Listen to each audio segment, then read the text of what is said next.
जब अग्नेय अस्त्र, वायवास्त्र, वरुणास्त्र हमें नहीं छू सकते तो ये रोग आदि क्या छू सकते हैं। ना कभी उदास हुए जीवन में प्रभु की कृपा से, और ना अभी उदास है और ना आगे उदास होना है। दिल देकर दिल की सुख दुख की बातें किस मुख से कहिए, दिल तो दिलवर को दे दिया, प्रियालाल को दे दिया। अब क्या सच्ची मानना, वो भले कांख रहे हों, भले पीड़ा में हो, पर उस समय भी परमानंद भगवान की स्फूर्ति हो रही होती है। उसी समय वो एक ऐसी जगह शीतलता में बैठे हैं जहां कोई भी दुख स्पर्श नहीं कर सकता। अगर प्रारब्ध बचा तो फिर अगला जन्म होगा। पुनीत सिंह जी, श्री हरिवंश जी गुरुदेव आपके चरणों में कोटि कोटि प्रणाम। राधा वल्लभ श्री हरिवंश। महाराज जी, अधिकतर संत महात्माओं को जीवन में बुरे प्रारब्ध को ही काटते देखा गया है। क्या उनका कोई अच्छा प्रारब्ध नहीं होता या उसकी कोई चर्चा नहीं होती? सांप की केचुल की क्या चर्चा, सांप की केचुल की क्या चर्चा, समझ रहे ना। संतों का शरीर सांप की केचुल की तरह त्याज्य हो जाता है। उनको जो मिला वो ब्रह्मा को भी नहीं मिला है। ये बाहरी शरीर है, ढांचा है पांच भौतिक मायाकृत, इसका नाश होगा ही, किसी का हो। उनका आखिरी जन्म है, जो प्रारब्ध भोग है उसे हंसते हुए काट लेते हैं। उनको जो हमें शरीर मिला, तुम देख पा रहे हो, हमारे इस ढांचे को देख रहे हो कि किडनी फेल है, लेकिन हमको जो प्रियाजू की कृपा से शरीर मिला है वो तुम देख पा रहे हो। न तुम्हारी दृष्टि न ब्रह्मा की दृष्टि है, फिर संतों को क्या मिला कैसे जान पाओगे। इसलिए इस देह का तब तक महत्व है जब तक परमात्मा प्राप्ति नहीं हो जाती, आत्मबोध या भाव देह की प्राप्ति, तब तक इसका महत्व है। अब अगर इससे अपनी बात बन जाती है, भगवत भजन हो जाता है, भगवत प्राप्ति हो जाती है, आत्मस्वरूप का बोध हो जाता है, भाव देह की प्राप्ति हो जाती है, ये आज छूट जाए या कल छूट जाए, ये तो नाशवान है। अब इसी शरीर से अनेकों प्रकार के पाप कर्म और पुण्य कर्म हुए हैं पूर्व में। अब जीव का इस शरीरों से संबंध का नाश हो रहा है, अब उन शरीरों को भोगवा दिया जा रहा है, कोई परेशानी नहीं। ऐसा थोड़ी कि केवल संत ही भोग भोगते हो और दूसरे को कष्ट नहीं मिलता, ऐसा नहीं। पर संतों का आखिरी जन्म होता है जो, तो इसलिए आपको विशेष दिखाई देता है, फटाफट फटाफट ये कष्ट पे कष्ट, कष्ट पे कष्ट, पर वो कष्ट नहीं होता है। कुश्ती लड़ने वाले दोनों पहलवान जब लड़ते हैं तो देखने वाले को लग रहा है बड़ी जोर का थप्पड़ मारा, बड़ी जोर का पछाड़ मारी, उसको उत्साह बढ़ रहा है। नहीं, अगर नीचे गिरा तो घुटने टेक करके पुनः उठता है और पछाड़ मारता है, लेकिन देखने वाले को भय लग रहा है, देखने वाले को ऐसा लग रहा है थप्पड़ लग रहा है, ये लग रहा है। ऐसे ही तुम्हें देखने वाले हो तो तुम्हें लग रहा है शरीर में किडनी फेल है, ये परेशानी वो परेशानी। परेशानी होने पर तुमसे संभाषण करेंगे, भागवती को उत्तर देंगे। भगवान प्रारब्ध भी भोगवा रहे हैं और कृपा भी कर रहे हैं। रामकृष्ण परमहंस जी के गले में कैंसर था, डॉक्टरों ने कहा कि आप संभाषण नहीं करेंगे, सत्संग नहीं करेंगे, अपनी डॉक्टरी अपने पास रखो, हमारी श्वास जब तक है तब तक हम सत्संग करेंगे। सत्संग, हमारा जीवन कोई प्राकृतिक विधान से थोड़ी चल रहा है, अब भागवतिक विधान से चल रहा है। हाँ, प्रकृति के नेत्रों से देखोगे तो प्राकृतिक है, भागवतिक नेत्रों से देखोगे तो भागवतिक है। संतों को कष्ट शब्द से संबंध नहीं होता। हाँ, कष्ट शब्द से संबंध सांसारिक पुरुष को होता है। उसको थोड़ी अनुकूलता मिली, हर्षित हो गया, प्रतिकूलता मिली, शोकित हो गया। और संत सुख दुखे समय कृत्वा लाभा लाभो जया जयो, जय पराजय में, लाभ हानि में, सुख दुख में समान भाव। कोई प्रभाव न सुख का, न दुख का, न लाभ का, न हानि का। हाँ, अब सर्दी है तो शरीर में सर्दी लग रही है, पर उसकी व्यथा नहीं है। व्यथा होना और सर्दी लगना दोनों अलग अलग बात है। थप्पड़ मारेगा कोई, आभास है कि थप्पड़ लगा, पर उसकी व्यथा नहीं है। कोई गला काट देगा, आवाज बंद हो जाएगी, लेकिन मुझे छू नहीं सकता, हमारे स्वरूप को छू नहीं सकता। नैनम छिन्नन्ति शस्त्राणि नैनम दहाति पावका, न चैनम क्लेदयन्त्यापो न शोष्यति मारुता। फिर ये क्या, रोग आदि कैसे छू सकते हैं? जब अग्नेय अस्त्र, वायवास्त्र, वरुणास्त्र हमें नहीं छू सकते तो ये रोग आदि क्या छू सकते हैं? मकान में जाला लगा है, पड़ा रहे, छिपकली भी टहलती रहे, क्या फर्क पड़ता है। तो ऐसे ही रोग है, ये जाले हैं इधर उधर पड़े, क्या फर्क पड़ता है। अब ये क्षमता बिना प्रभु के आ जाएगी क्या। अभी आपको बता दिया आपकी किडनी फेल होने वाली है, फिर आपसे बात की जाए कैसा आपका उत्तर रहेगा, देख लो। और जरा चेहरा पहले एक फोटो खिंचवा लो पहले की, और फिर डॉक्टर जब बता दे कि आपकी किडनी फेल है तब फोटो खिंचवा लेना ना। हाँ, ऐसे ही संसारी पुरुष का स्वभाव और प्रभाव होता है, और भागवतिक पुरुष का ऐसा स्वभाव प्रभाव होता है, ना कभी उदास हुए जीवन में प्रभु की कृपा से, और ना अभी उदास है, और ना आगे उदास होना है। क्योंकि जिसके लिए दास बने थे उसने उदासी खत्म कर दी। बात समझ ली, समझ पा रहे हो ना। हाँ, इस कपड़े के फट जाने के पहले यदि बढ़िया रेशमी कपड़ा मिल गया हो तो इसका कोई माप तो रहेगा क्या, भैया ये फटे तो हमारे पास तो है ही है ना, और जिसके पास ये ही है और उसकी खरोच लगेगी तो परेशान हो जाएगा। अर्थात ये पांच भौतिक देह में ममता आसक्ति किए हो, अब इसमें खबर आ जाए कि कैंसर हो गया, असाध्य रोग किडनी हो गई, अब आपका दिल फेल होने वाला है, फिर दिल से पूछो कि अब क्या हो रहा है। और यहाँ तो फेल ही है, सूचना की थोड़ी बात है। और पूछो दिल से पूछो तो दिल ही नहीं है, दिल तो दिलवर ने चुरा लिया। अब दुख सुख की बातें कहाँ रही, दुख सुख की बातें तो दिल में होती है, और दिल तो दिलवर ने चुरा लिया।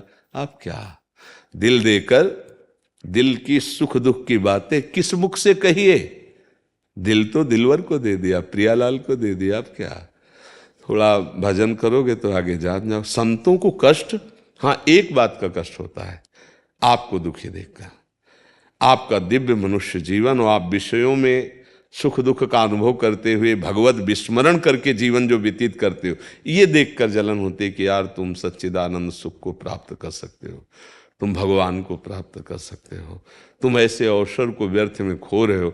इस बात का कष्ट, और संतों को कष्ट नहीं होता। सच्ची मानना, वो भले कांख रहे हो, भले पीड़ा में हो, पर उस समय भी परमानंद भगवान की स्फूर्ति हो रही होती है।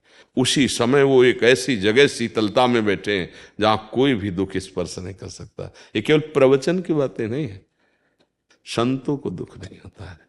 पर यह जरूर है कि जिसका अंतिम जन्म होता है उसका फाइनल फटाफट होता है, क्योंकि अब हिसाब किताब बराबर होना है ना, तो इसलिए बहुत कष्ट देखा जाता है, बड़े बड़े सिद्ध महापुरुषों में देखा जाता है।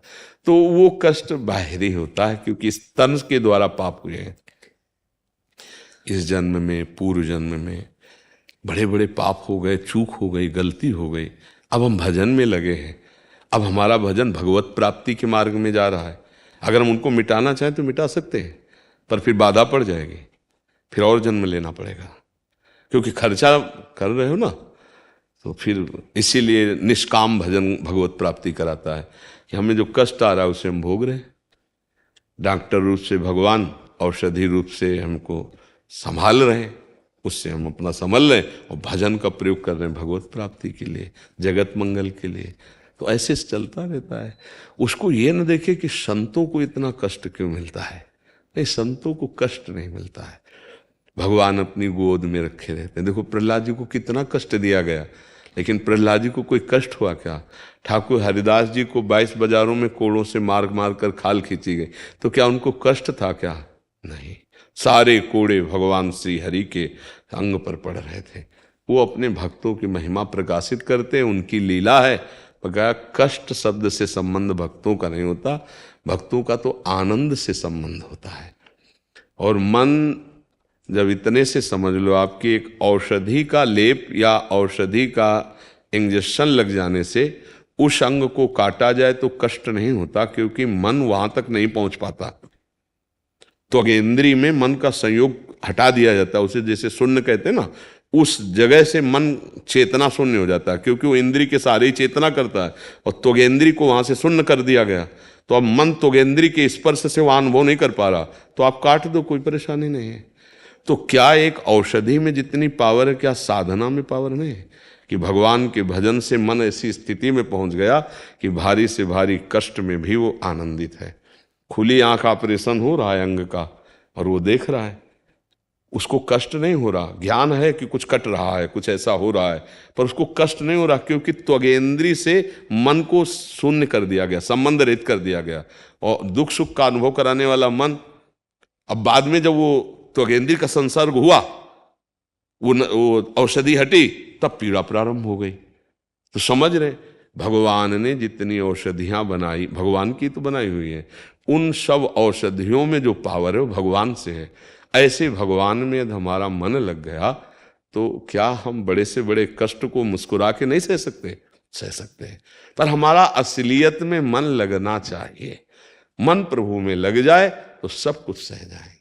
ठीक है, हाँ, भगवान सहन शक्ति प्रदान करते हैं। एक बार माधवदास बाबा जी को संग्रहणी रोग, जो बार बार शौच वाला होता है, तो अब 10-20 शौच हो जाए तो आदमी ढीला ही पड़ जाए। उनके कई दिन से शौच हो रही थी, तो आंख खुली तो देखा एक नवकिशोर बालक पीतांबर का साफा बांधे शौच की लंगोटी बार बार समुद्र से धो के ऐसे फैला रहे, सूखी लंगोटी कमर में बांध रहे।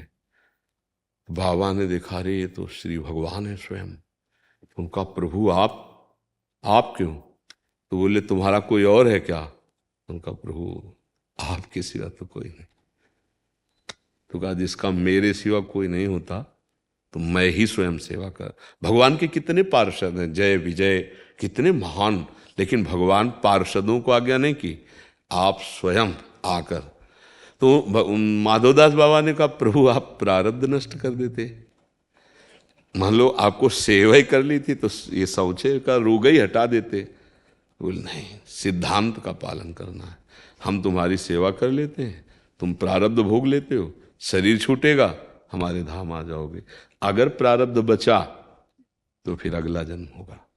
इसीलिए बड़े बड़े संतों को ज्यादा से ज्यादा यहां भोगते नजर आया जाता है, क्योंकि उनका आवागमन चक्र का हिसाब एकदम खत्म।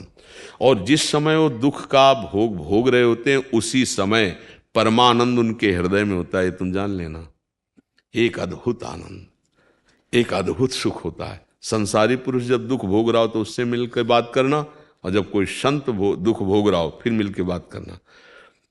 भाई जी महाराज बहुत पीड़ा में थे, बहुत कष्ट में थे, उनके भी उदर में कैंसर था। तो श्री सीताराम ओंकारनाथ जी महाराज आए मिलने के लिए, तो उनके पार्षदों ने कह दिया कि भाई जी महाराज बहुत अस्वस्थ और कष्ट में है। तो उनका कोई बात नहीं है, बहुत बड़े संत थे सीताराम ओंकारनाथ जी, नाम प्रेमी। भाई जी के पास सूचना पर भाई जी उठ के आ गए तुरंत, और बैठ करके घंटों चर्चा हो, घंटों ऐसे जैसे स्वस्थ पुरुष। और जो उनको विदा किया, फिर वैसे बीमार स्थिति। फिर इसका मतलब बीमार नहीं थे वो, शरीर पीड़ा युक्त है, वो बीमार युक्त नहीं थे। खूब आनंद पूर्वक भगवत चर्चा हुई। तो ऐसे ये भागवतिक है। अच्छा, अवश्य में भोक्तव्यम कृतम कर्म शुभाशुभम, सुख। इसीलिए कहा जाता है सावधान कोई पाप कर्म ना बने, नहीं तो भोगना पड़ता है ना। कर्मों का हिसाब बहुत विचित्र होता है। बड़े बड़े महापुरुषों को भोगना पड़ा। दशरथ जी पिता थे ना, शब्द वेदी बाण मारा ना, साफ हुआ ना, जैसे मैं पुत्र भी हूं वैसे हुआ ना। इसलिए भाई, और यहां तक कि भगवान ने भी स्वीकार किया। भगवान ने सुग्रीव जी को मित्र बनाकर छुप कर बाली जी का, तो कृष्णावतार में वही व्याध उनके चरणों में बाण मारता है, और उसी को निमित्त बना के भगवान परम धाम जाते हैं। मतलब कर्म इतने प्रबल भगवान ने बताए, वो ही मिटार दे तो मिटार दे, और मिटारते हैं। अनंत जन्मों के हैं, अगर हम करोड़ बार जन्म लें और सब अपने कर्म भोगें तो नहीं निपट सकते। ये तो उनकी कृपा है कि ऐसे जरा जरा बिंदु बिंदु दे के भगवा करके और सब साफ कर दिया। अब चलो हमारे धाम, हमारे समीप खेलो, हमारे घर में रहो चल करके। तो भगवान की कृपा। इस रहस्य को समझे, दुख से उबे ना, घबराए ना। भगवान से कभी ये ना मांगे कि हमारा दुख मिटा दो। भगवान से ये प्रार्थना करे कि जिसमें हमारा मंगल हो वो विधान करो। यदि हमें दुख दो तो दुख के सहने की सामर्थ्य दो, यदि हमें विपत्ति दो तो उस विपत्ति को सहने की सामर्थ्य दो, और उस समय मैं आपको भूलूं नहीं, भाई इतनी कब। फिर आप देख लेना, हर विपत्ति आनंददायक होती है यदि भगवान का स्मरण चल रहा है। पर अगर पाप कर्म होंगे तो ये बात ही नहीं समझ में आएगी। पाप कर्म से मन मलिन हो जाता है, मन घबराता रहता है, कल्पनात्मक भय, नाना प्रकार की चिंता, आगामी भय, पीछे किए हुए जो कर्म हैं वो अपने को बहुत त्रास देते रहते हैं। जब हम भजन करते हैं तो आगामी भावना दिव्य आनंदमयी, वर्तमान आनंदमय, तो हमारा जीवन सुखमय। इसीलिए सबसे प्रार्थना करते हैं कि भाव बने न बने, समझ में आवे ना आवे, राधा राधा राधा राधा, ये तुम्हारा मंगल कर देगा। नाम जो है, नाम जपत मंगल दिशि दशहु, दशों दिशाओं में कहीं भी, देश विदेश कहीं भी हो, राधा राधा राधा राधा राधा, तो प्रभु कृपा करेंगे, तुम्हारा मंगल हो जाएगा। समझ पा रहे आप?